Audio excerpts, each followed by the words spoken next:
নমস্কার বন্ধুরা, দেখুন তো নিরামিষ দিনের থালিতে এরকম একটা নারকেল দুধ দিয়ে ছোলার ডাল রেসিপি থাকলে কেমন হয়। আজকের আমার রেসিপি নারকেল দুধ দিয়ে ছোলার ডাল। এই রেসিপিটি কিন্তু ভাত, রুটি, লুচি সব কিছুর সঙ্গেই জাস্ট ফাটাফাটি। তো চলুন রান্নাটা শুরু করা যাক। তো ফার্স্টেই কড়াই গরম বসিয়ে তেল দিয়ে দিয়েছি। তো আমি এখানে আলুগুলো ছোট ছোট করে কেটে আলুটা দিয়ে একটু নুন হলুদ দিয়ে ভাজতে বসিয়ে দিয়েছি। আলুটা দেওয়া স্কিপ হয়ে গেছে। যাই হোক, আমি এইভাবে ঢাকা দিয়ে আলুটাকে ভালো করে নরম করে নিচ্ছি। দেখুন আলুটা সিদ্ধ হয়ে গেছে। এবার আমি আলুগুলোকে তুলে নিচ্ছি। আলুটাকে এইভাবে ছোট ছোট করে কেটে নেবেন। ছোলার ডালে আলুটা এরকম ছোট হলেই ভালো লাগে। তো এরপর কিছুটা নারকেল ছোট করে কুচি করে নিয়েছি। নারকেলটাকেও আমি একটু ভেজে তুলে নিচ্ছি। দেখুন ব্রাউন কালার হয়ে আছে। তো আমি নারকেলটাকে ওই আলুর সঙ্গে নামিয়ে নিচ্ছি। এবার ওই কড়াইতেই আর একটু তেল দিয়ে ফোড়নে কিছু গোটা গরম মশলা, দুটো তেজপাতা আর সামান্য একটু গোটা জিরে, ফোড়নটার থেকে হালকা স্মেল বেরোলে আমি এবার দিয়ে দেব। এখানে আমি ধনে জিরে একসঙ্গে বেটে রেখেছি, ধনে জিরেটা দিয়ে দিলাম। হালকা মিশিয়ে এবার আমি দিয়ে দিচ্ছি একটু নারকেল বাটা। নারকেলটাকে আমি বেশ শিলনোড়াতে বেটেছি, মিহি করেই বেটেছি। এবার মশলার প্লেটটা ধুয়ে হালকা জল দিয়ে মশলাটাকে ভালো করে একটু কষিয়ে নেব।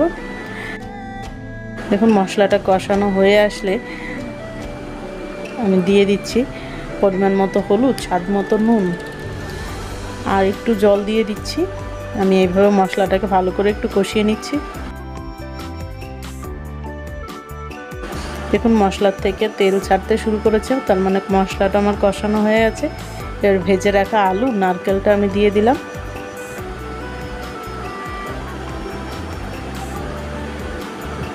তো এখানে ছোলার ডালটাকে আমি প্রেসার কুকারে একটা সিটি দিয়ে সিদ্ধ করে নিয়েছি। দেখুন নরম হয়ে গেছে। তো আমি ছোলার ডালটাকেও দিয়ে দিচ্ছি। এবার ভালো করে মিশিয়ে নেব। আমি মশলার সঙ্গে মিনিমাম 5 মিনিট ধরে এইভাবে কষাবো। দেখুন আমার কষানোটা হয়ে গেছে। এবার আমি দিয়ে দিচ্ছি কাঁচা লঙ্কা। নারকেলের দুধটা একদমই ঝাল হবে না, হালকা মিষ্টি মিষ্টি হবে, তাই জন্য আমি কাঁচা লঙ্কা গোটা রাখছি। আর সামান্য একটু মুখটা ফাটিয়ে দিয়ে দিলাম। নারকেলের দুধ বের করে রেখেছিলাম, সব নারকেলের দুধটা আমি দিয়ে দিলাম। মাকে বলছি দেখো তো আর একটু দুধ লাগবে কিনা। তো মা বলছে আলু ডাল যেহেতু সবই সিদ্ধ করা আর দিস না। তো যাই হোক, ডালটা ফুটতে শুরু করেছে। দেখুন এটা রান্না হতে খুব একটা সময় লাগবে না, যেহেতু আলু ডাল সবই সিদ্ধ। আমার রান্নাটা প্রায় হয়ে এসছে। এবার আমি স্বাদ মতো একটু চিনি দিয়ে দিচ্ছি। যেহেতু রান্নাটা একটু মিষ্টি মিষ্টি, আপনারা আপনাদের টেস্ট মতো চিনি দিয়ে নেবেন। তো এবার দিয়ে দিচ্ছি একটু গরম মশলা গুঁড়ো। ব্যাস আমার রান্নাটা হয়েই গেছে। তো এই রেসিপিটি আপনাদের কাছে কেমন লাগলো অবশ্যই কমেন্টে জানাবেন।